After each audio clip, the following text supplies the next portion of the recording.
Welcome to Ancient Relics Keeper, where forgotten civilizations, unexplained wonders, and ancient secrets come back to life. Ready to unravel the mystery? Let's begin the journey. Antarctica, a continent of ice, silence, and isolation, a place we believe was only conquered by modern explorers. But in 1985, a discovery was made that could rewrite that history. The bones of a young woman were found, not an explorer, but a native South American. Her presence there challenges everything we thought we knew. Antarctica is a continent defined by absence, a world painted in infinite shades of white and blue. It's a place where life itself seems like an afterthought, clinging precariously to the rocky margins of a sterile, frozen desert of incomprehensible scale. For millennia, it was a ghost on the edge of human consciousness, a myth whispered by geographers and dreamers. Terra Australis Incognitae, unknown southern land. It was a place so hostile, so remote, so fundamentally alien to the human experience that it was considered not just unreachable, but perhaps uninhabitable. The official history we are taught is a grand saga of modern man's final conquest. A story that begins with the rugged sealers and whalers of the 19th century and culminates in the heroic age of exploration. It is a pantheon of celebrated names: Scott, Shackleton, Amundsen who battled the planet's most extreme elements in the name of science and national glory. This history, as it has always been told, is one of modern ships, advanced science, and a particular brand of courage against impossible odds. But what if this polished, official history is incomplete? What if the first chapter of humanity's encounter with the Great White Continent was not written by men in naval uniforms, but by someone else entirely? What if the first human story to unfold on those frozen shores was one that has been completely erased, buried not just by millennia of snow and ice, but by the silent indifference of time itself? The answer to that profound question began to emerge not from a dusty archive or a forgotten ship's log, but in the austral summer of 1985, on a desolate, windswept beach at the very edge of the world. The setting for this discovery was Livingston Island, a formidable and mountainous landmass nestled within the South Shetland Islands. This volcanic archipelago serves as an icy, storm-lashed gateway to the Antarctic Peninsula, the long, curved finger of the continent that reaches north towards South America. Livingston Island is a place of stark, dramatic beauty and unrelenting brutality. Jagged black volcanic peaks, sharpened by eons of frost, claw at the sky, rising from vast glaciers that spill down to the sea in towering cliffs of blue ice. The shorelines are a chaotic jumble of dark, gravelly beaches, treacherous icefoot formations, and raucous colonies of penguins and seals, their calls echoing in the frigid air. It is, by any measure, one of the most inhospitable places on Earth. During the fleeting Antarctic summer, when the sun hangs low in the sky for nearly 24 hours a day, a small dedicated community of scientists from the Chilean Antarctic Institute occupies the Arturo Prat Naval Base. Their work is a methodical routine of data collection studying the island's unique geology, monitoring the ever-changing climate, and observing the resilient biology that survives in this extreme environment. It is predictable, painstaking work in a landscape that very rarely offers up surprises. But in January of 1985, that predictable routine was irrevocably shattered. A team of Chilean geologists was conducting a survey along the shores of Fields Bay, a large sweeping inlet on the island's southwestern coast. They were walking along a barren stretch of beach, their heavy, insulated boots crunching on the dark volcanic gravel, the air thick with the sharp, salty smell of the frigid ocean and the piercing cries of predatory skua gulls. It was a typical Antarctic summer day, the sky a low, oppressive ceiling of gray cloud, the wind a constant, biting presence, and the temperature hovering just a few degrees above freezing. As they methodically scanned the ground for interesting rock formations, one of the scientists, a geologist named Dr. Ricardo Roura, noticed something out of place. Sticking out from a patch of damp, dark soil, just above the line where the highest tides left their mark, was a small, pale, and curiously curved object. From a distance it was easy to dismiss. It could have been a strangely shaped piece of granite, bleached white by the relentless sun and salt, or perhaps a fragment of whalebone, a common sight on these shores. But something about its shape was too familiar, too organic. Dr. Rohrer walked closer, his scientific curiosity piqued. As he knelt down, his breath catching in the cold air, that curiosity turned to stunned, heart-pounding disbelief. The object was not a stone or a piece of driftwood. It was unmistakably a fragment of a human cranium. To find human remains anywhere is a significant and somber event. To find them in Antarctica is almost unthinkable. This was a continent with no indigenous population, a place where every human life, every expedition, every death was, in theory, meticulously documented. The scientists on that beach immediately understood the profound gravity of their discovery. This was no longer a geological sample. It was a potential archaeological site of immense importance, an unprecedented find that had the power to challenge the very foundations of Antarctic history. They immediately ceased their survey, secured the area to protect it from the elements and scavenging birds, and contacted their base. A new kind of mission had begun. They began a careful, painstaking excavation, a task made incredibly difficult by the environment. The Antarctic soil, a dense, frozen mixture of gravel and sand known as permafrost, is notoriously hard to work with. Using small archaeological trowels and soft brushes, they began to scrape away the frozen earth, inch by agonizing inch, acutely aware that they were uncovering a story that had been locked in the ice for a very, very long time.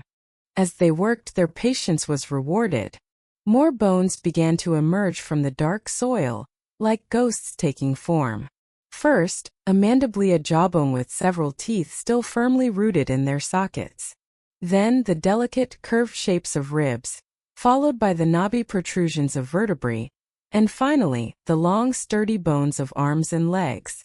It soon became overwhelmingly clear that they had found an almost complete human skeleton. The bones were fragile and brittle after more than a century in the ground, stained a deep dark brown by the minerals in the soil, but they were remarkably well preserved by the natural deep freeze of the Antarctic climate. The skeleton had been placed in a shallow grave, lying in a flexed or fetal position, with the knees drawn up towards the chest. There were no artifacts found with the badino-corroded metal buttons, no rotted fragments of cloth, no personal trinkets or tools. Just the bones alone in the frozen ground. This absence of any associated objects only deepened the enigma. Who was this person? How did they come to be here, in one of the most remote places on the planet? And why were they buried in this lonely, desolate spot, with no marker to commemorate their life or their death?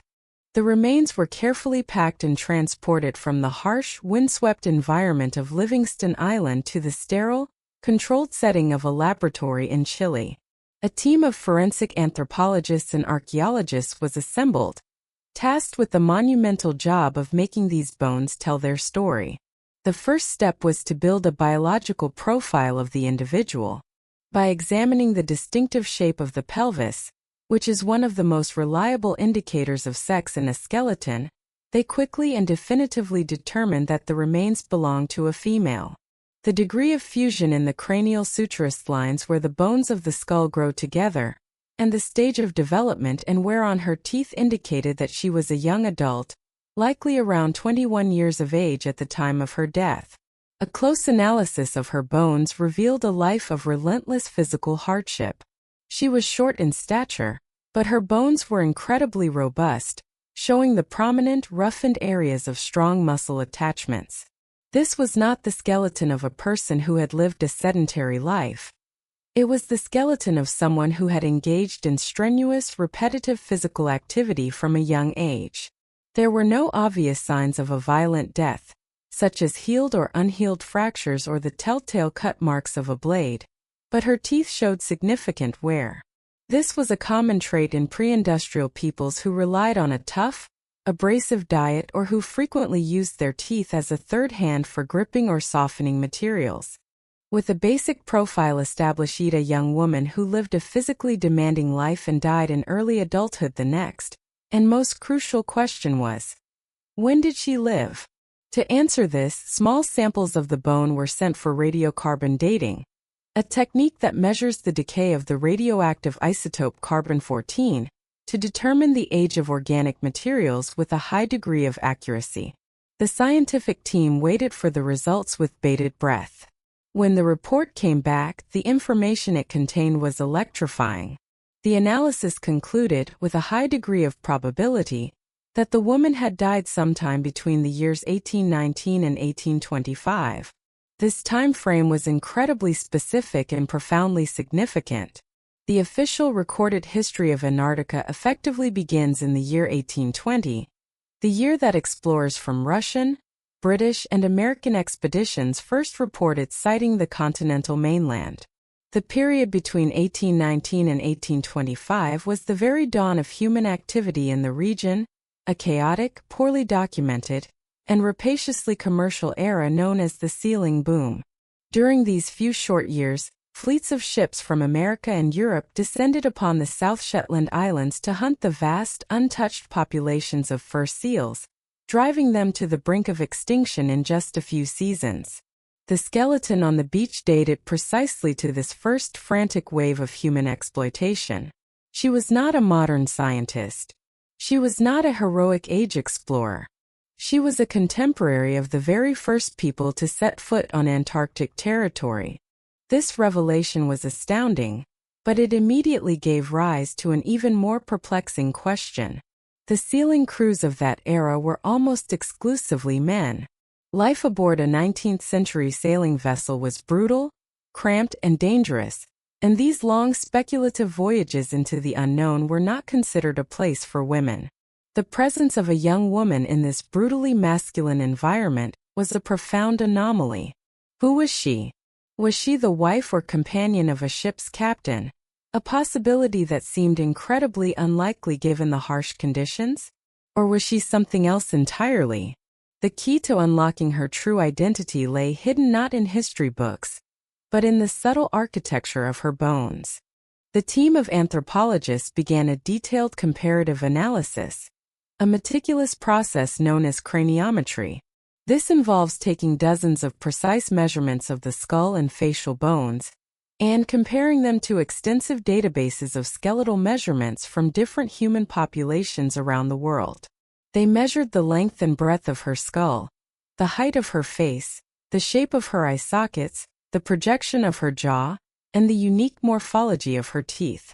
As they fed these measurements into their databases and compared the results, a clear and startling pattern began to emerge. Her cranial features did not match those of European populations. She was not a white American or a British woman from the 19th century. Instead, her skull showed a strong, undeniable, and statistically significant affinity with the indigenous peoples of southernmost South America. Specifically, her features were a near-perfect match for the Yamana, an indigenous group also known as the Yagan.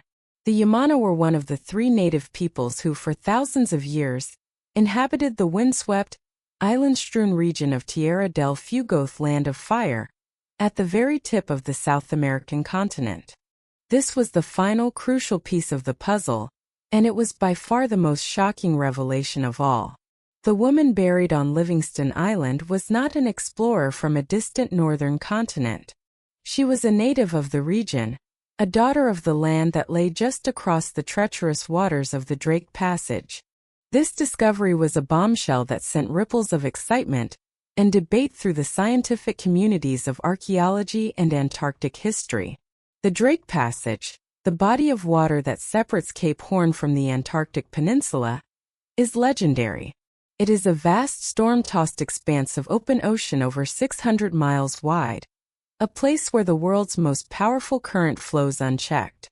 The idea that a native person from Tierra del Fuego could have ended up in Antarctica, on the other side of this formidable natural barrier, was simply staggering.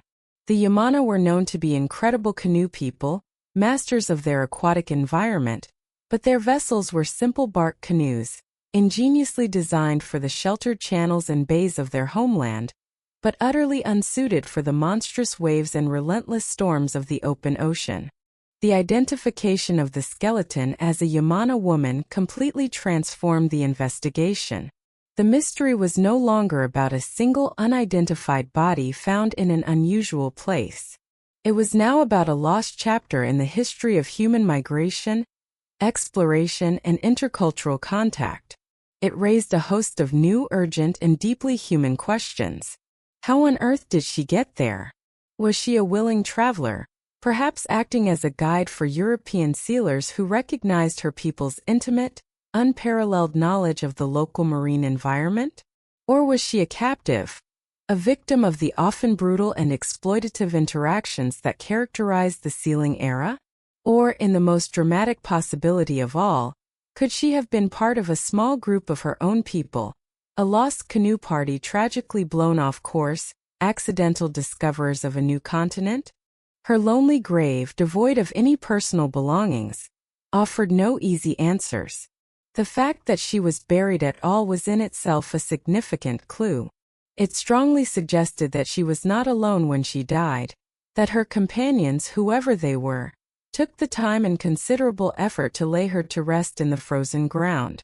The flexed, fetal position was a common burial practice in many indigenous cultures, including those of Tierra del Fuego, but it was also a purely practical way to dig a smaller, less labor-intensive grave in difficult, frozen terrain. The lack of artifacts was equally ambiguous. It could mean she had no possessions to begin with, a common state for a captive, or it could mean that her grieving companions, in their haste or desperation, left nothing behind. The discovery on Livingston Island had opened a door to a forgotten history, a history that runs parallel to the one we know. It placed a new, unexpected, and poignant figure onto the stark stage of Antarctica's past. Before this, the narrative was simple, clear-cut, and dominated by European men. But the bones of this young Yamana woman complicated everything. She was a ghost from a past no one knew existed, a silent witness to a history that had never been written down. Her very presence in that lonely grave was a profound challenge to the established timeline, a piece of hard, physical evidence suggesting that the first encounters between humanity and the frozen continent were far more complex, far more intimate, and perhaps far more tragic than the official records had ever led us to believe. The mystery of her identity was solved, but the mystery of her journey, the epic and sorrowful story of how a young woman from the land of fire came to be buried in the land of ice, had only just begun. To understand how a young Yamana woman could have ended up on the shores of Antarctica, we must first leave the frozen, silent continent behind and travel north, across the tumultuous Drake Passage, to her homeland, Tierra del Fuego, the land of fire. This archipelago at the southernmost tip of South America is a world of breathtaking beauty and unrelenting harshness. It's a labyrinth of jagged mountains, dense, moss-draped forests, and a maze of dark, icy channels and fjords. The weather here is legendary for its ferocity and unpredictability. Fierce, moisture-laden winds known as the willywaws can scream down from the mountains without warning, whipping the seas into a violent frenzy. Rain, sleet, and snow can all occur on the same day, even in the middle of summer. It is a land that seems designed to resist human settlement, a place where only the most resilient and specialized forms of life can survive. And yet, for thousands of years, this challenging environment was the home of the Yamana people. They were not just survivors in this land. They were its masters, a people whose entire existence was a testament to one of the most remarkable stories of human adaptation ever recorded. The key to understanding the Yamana lies in understanding their relationship with the sea. They were not a land-based people who occasionally ventured onto the water. They were a maritime culture through and through, so much so that they were often called the canoe people. Their world was not defined by solid ground, but by the fluid, ever-changing network of channels that snaked between the islands. The canoe was the center of their universe. It was their home, their vehicle, and their primary tool for survival. These were not the large, sturdy wooden vessels one might imagine. The Yamana canoe was a masterpiece of minimalist engineering, a fragile-looking craft made from the bark of the southern beech tree. Strips of bark were carefully peeled and stitched together with whalebone or sinew, and the seams were caulked with a mixture of mud, moss, and animal fat. These canoes were small, typically only holding a single family, and they were notoriously unstable in the wrong hands. But in the hands of the Yamana, they were extensions of their own bodies, nimble and perfectly suited for navigating the complex, often treacherous waterways of their home. The family lived in the canoe. At the center of the vessel, on a bed of clay and stones, a fire was kept perpetually burning. This fire was the heart of their existence. It provided warmth against the biting cold, a means to cook their food, and a beacon of light in the long dark winters. The image of a Yamana family seemingly naked, huddled around a small fire in a fragile bark canoe, surrounded by glaciers and snow-capped peaks, is one that stunned early European explorers. It seemed to defy all logic, a blatant contradiction of the basic principles of survival. But this was the Yamana way, a lifestyle perfected over countless generations. They were nomads of the sea, rarely staying in one place for long. They would paddle from one cove to another, following the seasonal migrations of seals and the availability of shellfish, setting up temporary shelters on the shore, simple, dome-shaped huts made of branches and animal skins before moving on again. Their unique lifestyle forced them to develop a set of biological and physiological adaptations that are almost unparalleled in the human story. The most startling of these was their incredible resistance to the cold. Early European visitors, bundled in layers of wool and oilskins, were astonished to see the Yamana going about their daily lives with little to no clothing, even in freezing temperatures. Men, women, and children were often completely naked, their bodies coated only in a layer of seal grease, which acted as a kind of waterproof insulator. This wasn't a sign of primitivism or a lack of resources. It was a highly evolved adaptation. In a world where they were constantly in and out of the frigid water, and where rain and sleet were a daily occurrence, wearing clothes would have been a death sentence. Wet fabric saps body heat far more quickly than bare, wet skin, leading to rapid hypothermia. By remaining naked, their skin could dry quickly in the wind or by the warmth of their canoe fire. It was a counterintuitive but highly effective survival strategy. But their resistance to cold went far deeper than just a practical choice about clothing. Over thousands of years, their very physiology had changed. Modern scientific studies conducted on the last remaining Yamana descendants have revealed some of their biological secrets. The most significant finding was that the Yamana people possessed a basal metabolic rate that was significantly higher than that of the average human.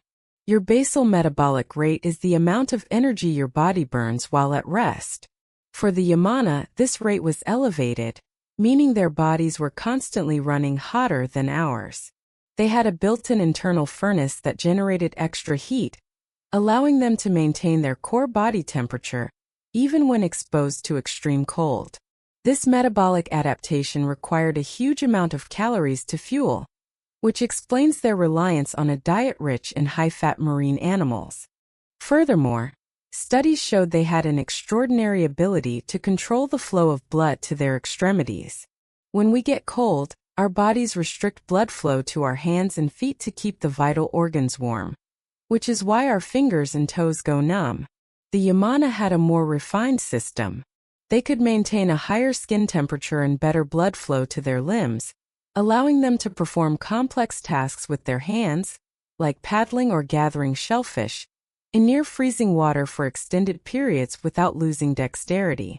Their bodies had evolved to treat the cold not as a threat to be avoided, but as a constant environmental factor to be managed. They were, in a very real sense, biologically engineered for life in the subpolar seas. Their children were initiated into this world from birth. Babies were plunged into the icy water shortly after they were born, a harsh but necessary introduction to the element that would define their entire lives. They learned to swim before they could walk, becoming as comfortable in the water as they were on land. This profound biological adaptation was supported by a culture that was entirely oriented around marine survival.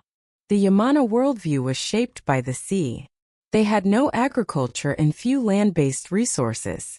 Everything they needed, food, tools, materials for their canoes and huts, came from the ocean and its shorelines. Their diet was a testament to their skill as marine hunters and foragers. The cornerstone of their food supply was the seal.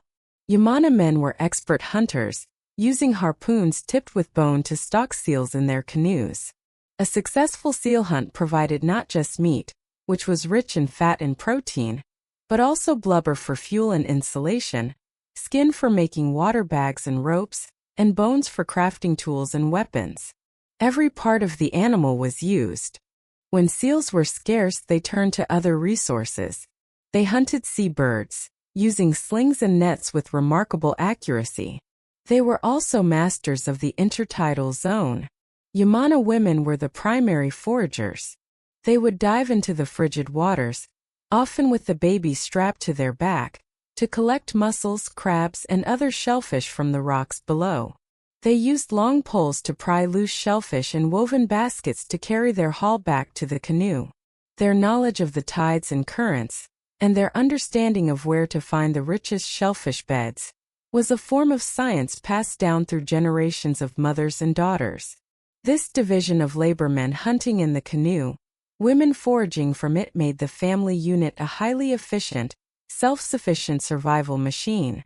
Their knowledge of their environment was encyclopedic. They had names for every island, every channel, every cove. They understood the complex patterns of the weather, able to read the sky and the sea to predict the coming of a storm. Their navigation skills were legendary.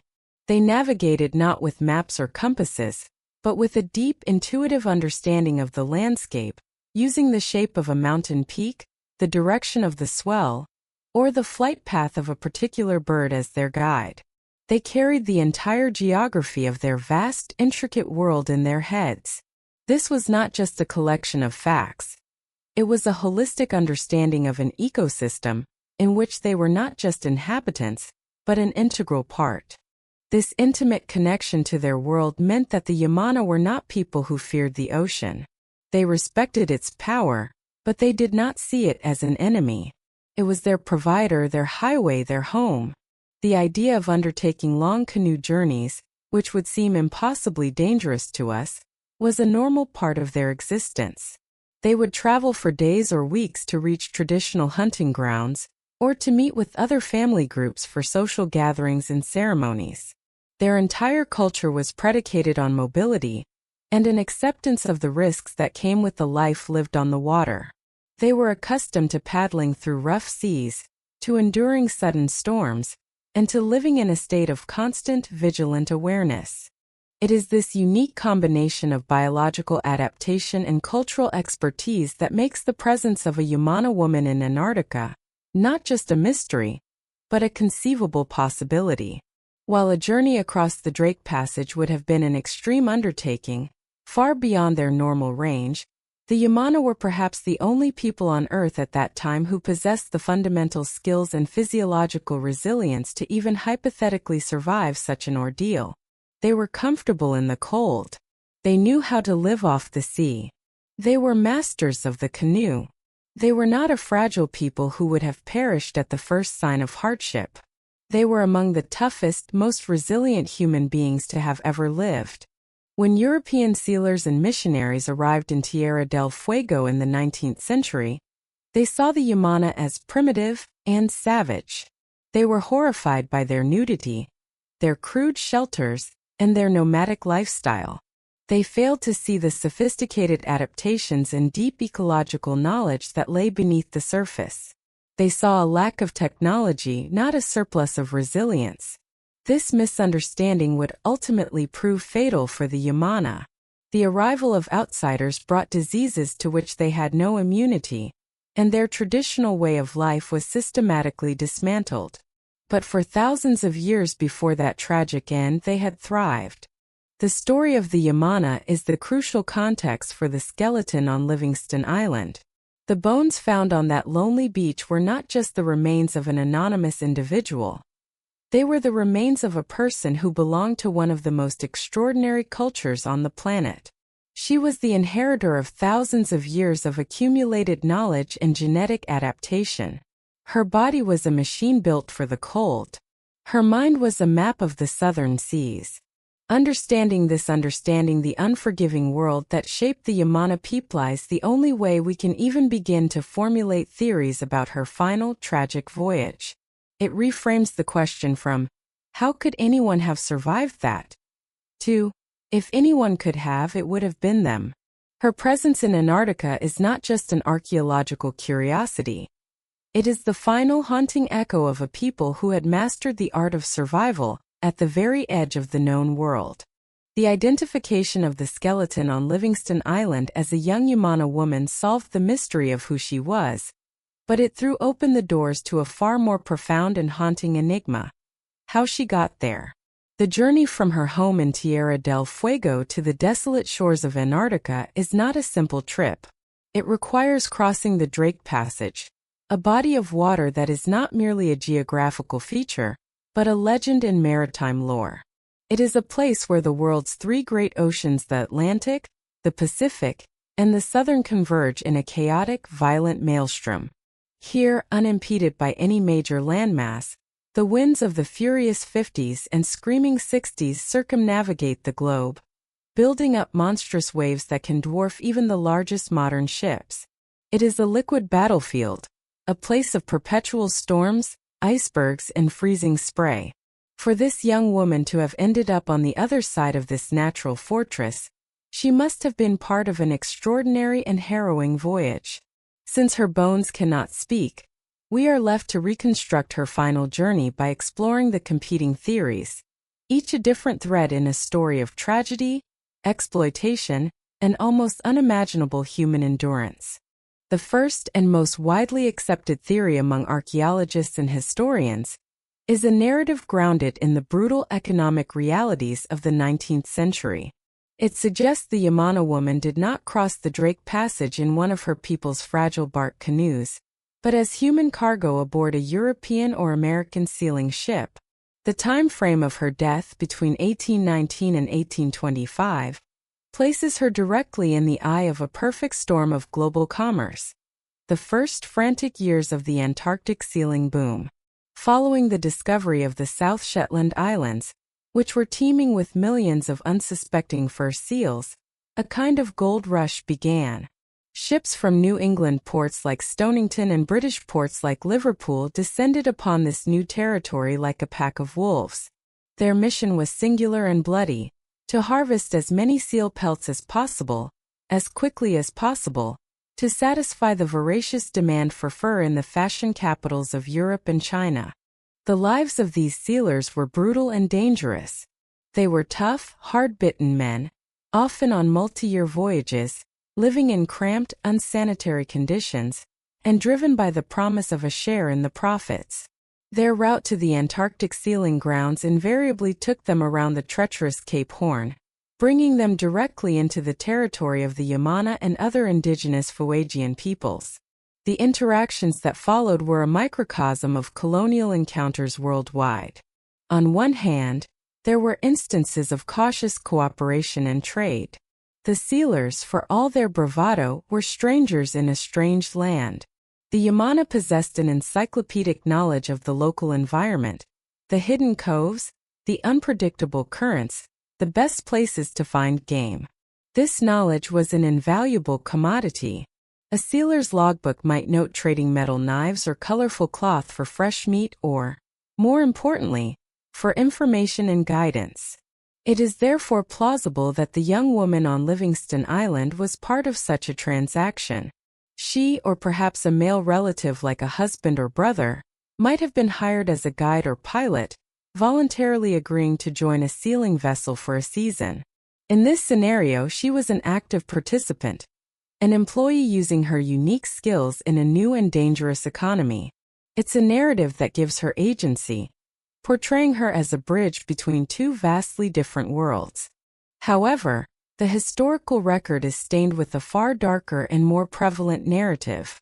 The sealers, operating thousands of miles from any form of law or social restraint, often viewed the indigenous people not as partners, but as obstacles or resources to be exploited. The power imbalance was absolute. The sealers had firearms, large ships, and a worldview that often regarded native peoples as subhuman. The logbooks and journals of the period are filled with accounts of conflict, theft, and violence.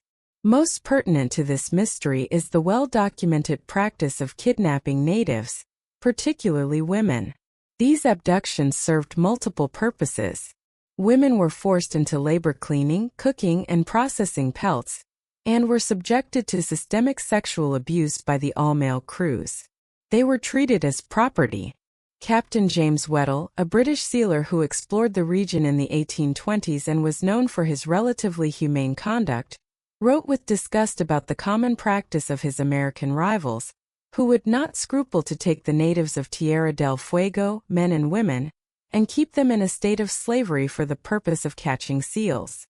In this much grimmer and more probable scenario, the Yamana woman was a victim. She was not a guide, she was a captive. One day she might have been in her family's canoe, foraging for mussels, and the next she was being dragged aboard a terrifyingly large ship, surrounded by violent strangers whose language she could not understand. Her journey across the Drake Passage would not have been one of adventure, but of unmitigated terror. She would have been confined below deck, in the dark and foul-smelling belly of the ship, her world reduced to the creaking of timbers and the angry shouts of her captors. The arrival in Antarctica would have offered no relief. The sealing grounds of the South Shetlands were a vision of hell beaches slick with blood and gore, the air filled with the cries of dying animals and the stench of blubber-fueled fires. The work was relentless, and the environment was even more hostile than her homeland. Whether she was a guide or a captive, the final chapter of this theory is the same. She died on Livingston Island. The cause remains a matter of speculation. An outbreak of disease such as measles, influenza, or tuberculosis could have swept through the ship, and she, with no prior immunity, would have been exquisitely vulnerable. The sealers' diet, which consisted of little more than salted meat, hard biscuits, and whatever fresh seal meat they could stomach, was severely deficient in vitamin C, making scurvy a constant threat. Or her death could have been the direct result of violence or neglect. Whatever the cause, her life ended on that frozen shore. The fact that she was buried, rather than simply cast into the sea, is a small but poignant detail. It might represent a fleeting moment of decency from the crew, a final gesture of respect for the dead. Or it could have been a purely practical decision, easier than committing a body to the icy waters. They dug a shallow grave in the permafrost, placed her body in the fetal position, and covered her with stones and frozen earth.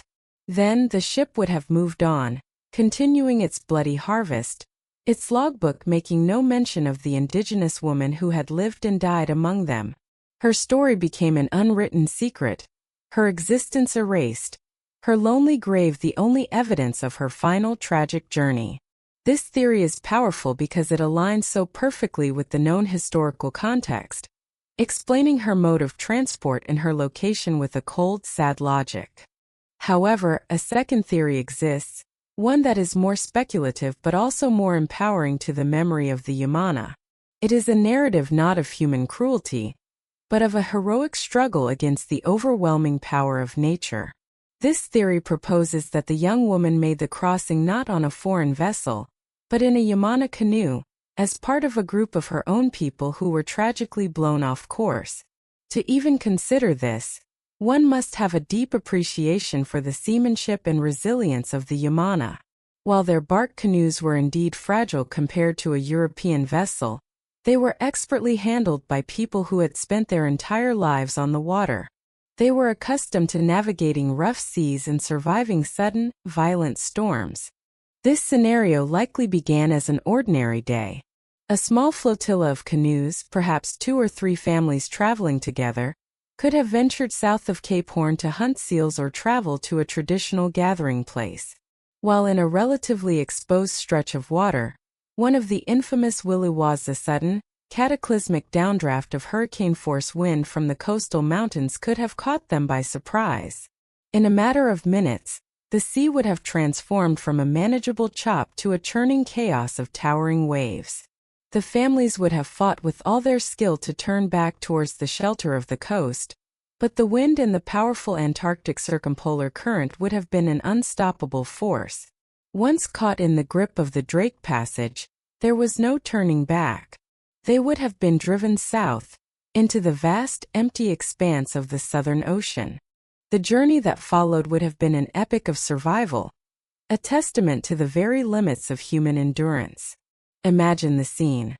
Small, open canoes tossed about on waves the size of hills, freezing spray and sleet lashing down, the vital fire at the center of the canoe in constant danger of being extinguished.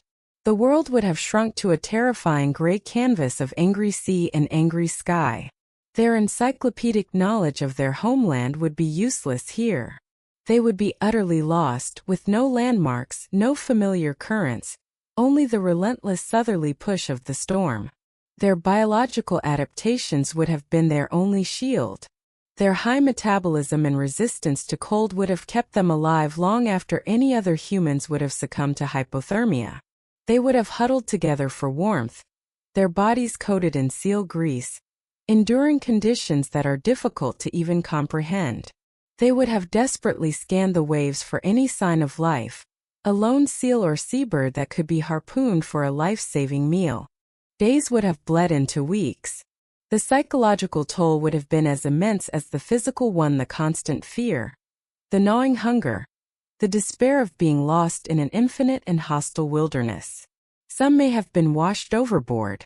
Others may have died from starvation or exposure, their bodies committed to the deep. But some endured. And then one day, through the sleet and fog, they would have seen it. A dark line on the horizon. Land. Not the green forested shores of home, but a terrifying new world of black rock, vast glaciers and jagged ice cliffs. It was the South Shetland Islands. With their last reserves of strength, they would have paddled towards it, their canoes perhaps disintegrating in the heavy surf as they finally made landfall on the shores of Livingston Island. But their arrival was not a salvation. It was merely a different kind of death sentence. This new land was an Antarctic desert. It lacked the forests for building shelters or repairing their canoes, the edible plants they knew, and the diverse wildlife of their homeland. While there were seals and penguins, the survivors would have been weak, ill, and likely without most of their hunting tools. They were stranded in a sterile, alien environment that could not sustain them. One by one, the last of the party would have perished. The young woman may have been one of the last survivors. Before her companions died, they may have used their final energy to bury her, following the traditions of their people. The others would have died where they fell, their bones and the remnants of their canoes eventually scattered by the relentless Antarctic winds or reclaimed by the sea. This would explain why only a single grave was found. This theory is a long shot, a story on the very edge of possibility. But it cannot be entirely discounted, because if any people on Earth possessed the raw materials of survival for such an ordeal, it was the Yamana. Regardless of which path brought her to that frozen shore, the presence of the Yamana woman on Livingston Island fundamentally alters the narrative of Antarctica. She is a ghost at the feast of heroic exploration, a silent counterpoint to the official histories written by Scott, Shackleton, and Amundsen. Her discovery forces us to ask uncomfortable questions. Is it possible she was the very first human to die in Antarctica? Almost certainly. And was she the first woman to set foot on the continent? The probability is overwhelmingly high. Her solitary grave is a monument to the forgotten, the unrecorded, and the voiceless. The sealers who came to Antarctica were agents of a literate, record-keeping culture. Their journeys, their discoveries, and their profits were noted in logbooks, letters, and ledgers. The Yamana culture was oral. their history carried in the minds and stories of their elders. When that culture was decimated by disease and colonization in the late 19th and early 20th centuries, a library of human experience was burned to the ground. The skeleton on the beach is like a single miraculously unburnt page from that library. It provides a tangible physical link to the human cost that so often underpins tales of adventure and commerce. Whether she was a victim of the sealing industry's brutal expansion or a member of a canoe party lost to the fury of nature, her story is one of profound tragedy. It is a reminder that for every celebrated discovery, there are often unacknowledged histories of the people who were already there, or who arrived through different, more desperate means. Her lonely skeleton, resting for over 160 years in the Antarctic soil, is a powerful and enduring symbol. It speaks of the incredible resilience of a lost culture, the brutal realities of colonial-era exploitation, and the haunting unanswered questions that lie buried just beneath the surface of our official histories. She remains Antarctica's most enigmatic and poignant pioneer.